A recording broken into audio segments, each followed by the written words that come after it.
All right, for this section, which summarizes our wall, you'll see how we have a lot of sort of empty space for studs and plates and header framing. And the reason we have this is because this system right here is designed to basically optimize the amount of lumber to use per wall or per window, right? And so that can be really useful on a small project. But sometimes on a bigger project, you don't really want to get plates of various different sizes, right? So this just makes sure that you don't miss anything. But what I would do is if when you have stuff like this, either come back here, select 16 feet right there, or we can just make sure we just change this to, you can do this here, which is a little more challenging in our manual section. We can go 2 by 4 by 10 by 16.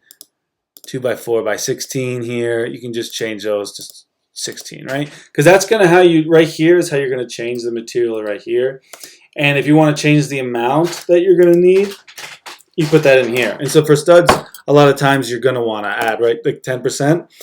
Maybe you do, maybe you don't, right? So maybe you add 4 to, you make that 49. Maybe you make that 18. Maybe you make that 120. Maybe you make that, 88.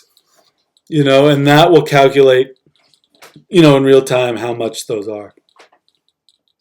Once again, if you want to change, you can see that you can't change the material down here, right? So if you want to change this material right here, click this. This will take you back to your material list section, and then you can change that material from here.